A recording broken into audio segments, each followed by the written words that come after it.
Welcome to another edition of Pixstorks. Today we have three renowned cricket journalists with us, Mr. Jasvinder Sidhu, Mr. Vivek Mukherji, and Pradeep Magazine, Mr. Pradeep. So, cumulative experience between three of these is over 75 years, and they've followed closely India's performance throughout this World Cup, and we will be asking some short, quick questions. Sort of a post-analysis of the final that took place in Ahmedabad. So, a lot of people were very perceptive to the fact that India looked confident, but no one was sure, could tell that they were actually overconfident. And Australia was calm while India was nervous. So, what are your thoughts post-match about the whole mentality that both the sides brought to the game? Actually, Australian did their homework like a street smart kid. They entered the arena on the pitch with the full of preparation, and then they were knew what they are going to do in next 8 hours. Their plan was very clear, and they thoroughly study each and every one. So if you see how they got Kohli out, because Kohli didn't play such kind of bounce in entire tournament. They give him in a bounce, and they got him very cheaply. So, if you have something to add to that. Yeah, on the preparation front, just to take one example, I spoke to somebody who was there covering the match, and he said that the one day before the finals, during the practice nets, the Indian team left at the ground at around 8:30. Whereas the Australians stayed back and well after, say, 9 o'clock, around 9:30, and they again went back to the ground to see whether how much dew is coming and whether there is any dew is going to come or not. So that explains, that shows that kind of detailed planning that they were doing, the team think tank was doing.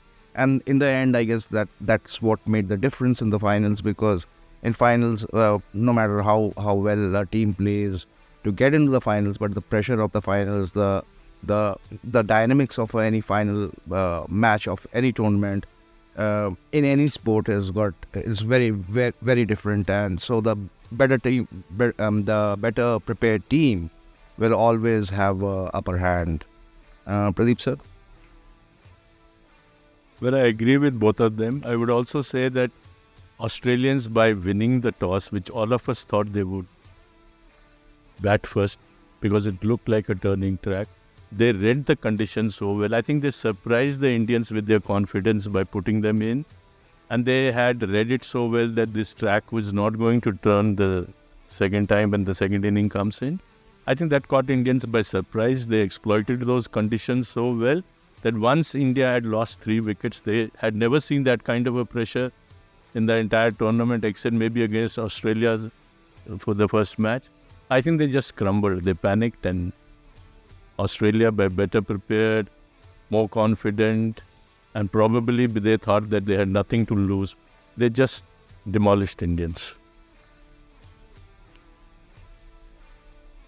Thank you for that response. After the match and during the match, Ashwin was discussing with his other coaches in the team, and they said that Ashwin was shell-shocked during the match by the level of preparedness that Australians brought to the game. So much so that they were studying the soil characteristics under the lighting of the stadium, and how the red soil disintegrates while the black soil gets better to bat under.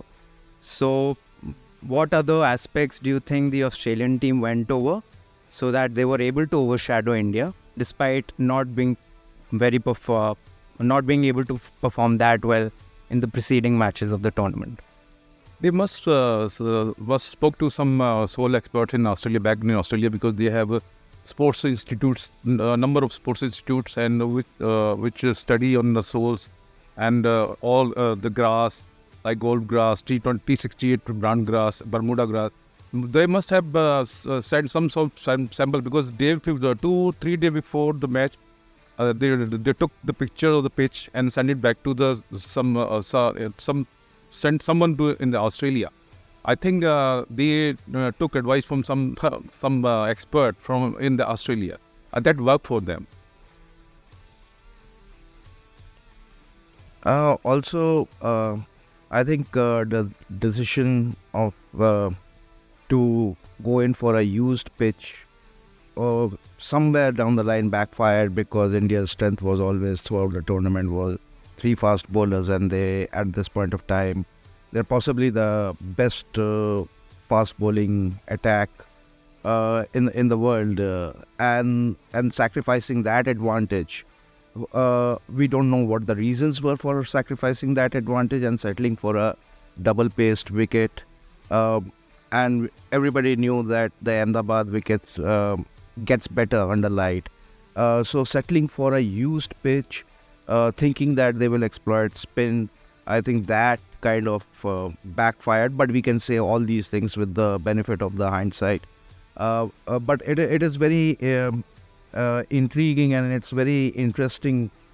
We would like to know on what basis they went for a pitch that was already used, and it was they knew that how the pitch would play. Why didn't they go for a fresh pitch, where the bowlers could have extracted, Indian bowlers could have extracted a little more better performance?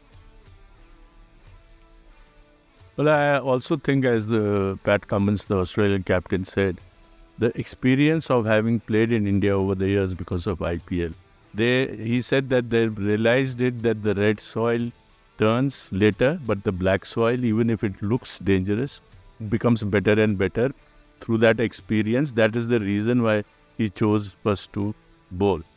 I think that tremendously helped Australia, and I think Indians, because of the weight of expectations, the kind of pressure we felt that they were immune to pressure because they had won 10 games before coming to the final. They had not lost.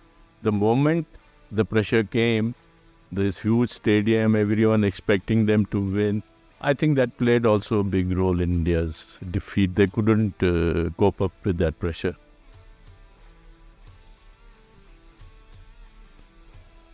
Thank you all. So one last question. It is clear that India didn't really do their homework, and they essentially got cold feet and they got nervous during the finals. So as experts, topic experts, what are the next steps that the team should take so that they can build towards being able to perform better in such highlighted events, and second, maintain that consistency which they brought to the earlier games, so that, as you said, they don't crumble under the pressure? I think Team India has to learn to play in all kind of conditions. Every condition they should learn to play in any condition, not in a manipulative condition. This is the only solution of this kind of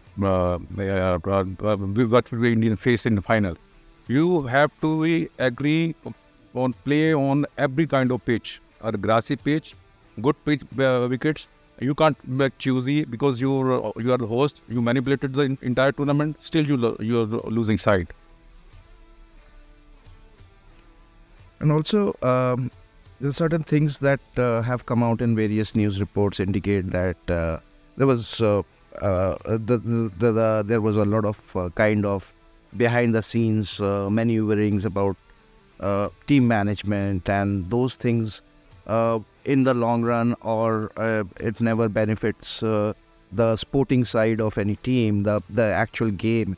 So the sport should be left to professionals, whereas running of the system should be done by can be done by other people.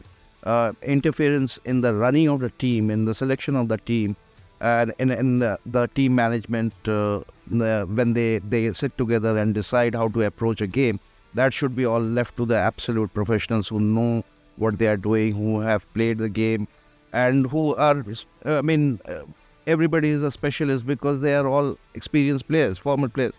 So it should be left to them. There should not be any kind of interference from anybody from the outside that management team.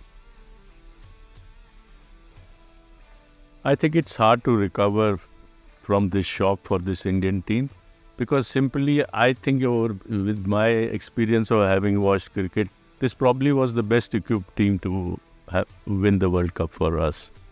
So their losing means that World Cup comes after every 4 years. God knows what 11 would be there when they go into, say, if they reach final 4 years later. So it's hard to say what they should do. I think the disappointment of not having beaten Australia in the final would rankle in Indian minds for a very long time to come. This was, I think, the best opportunity. They couldn't seize that opportunity. Future is like, I can't comment on future because one never knows what kind of a new team India builds. Thank you. One last quick question. It's always upsetting to see your team lose. So much so that some fans have gone on to personally message some Australian cricketers and even their spouses, spewing very vile comments. How can fans maintain their expectations better, and how can the whole cricketing industry highlight on this fact that at the end there's a lot of sportsmanship that should be involved, and how do we inculcate that message to fans? I think this is the most ugliest face of new India. It's not happened on social media. It happened in inside the stadium also against the Pakistan against the final in the final against Australia, and entire stadium refused to clap after winning Australia winning when we were holding the trophy. Nobody was clapping because BJ was announcing them clap for the new champion. Nobody clapped. This is the ugliest face of I think in new India. Well, in a way, it is kind of a sad reflection of public discourse that is taking place generally around in all spheres, be it social media or any other offline discourses. It is a society shaped by the kind of politics that is practiced at a particular point of time. And what we are seeing right now, the fans, abusive fans, getting onto social media and attacking their families, their wives, their children, 1-year-old kids, is something which is a reflection of what you see every day happening on social media especially. And women are specifically targeted. So it is a broader reflection of what we are seeing every day, day in, day out. And this is a dramatic, and people who are in the stadium are part of that greater ecosystem. So I don't know what the answer, what is the solution to prevent this, but it reflects with the times that we are living in. Well, I agree with both of them. The kind of environment you play in, it reflects the way the people also react. And if you build up a story or narrative that India is a very superior nation and they're not going to lose, they're going to win, obviously the fans also tend to believe that this team can never lose. Once they lost, they realize that it's like a narrative doesn't follow, especially in sports. It doesn't follow the rule books. It's sport, it's not a war. People have to realize that. And for that realization to seep in through to everyone, your political environment also should be conducive to that. That look, it's not a war. It's just a sports match. You have lost. Next time. I mean, it's quite shocking that I've never seen in a stadium where a winning team is not being even appreciated by the crowd. Okay, you can become angry with your home team that they have lost, but the team which has beaten you, I've seen people applauding that. That it hasn't happened is a very sad reflection on the fans, and they should introspect. Why did they do it? Thank you so much. Thank you.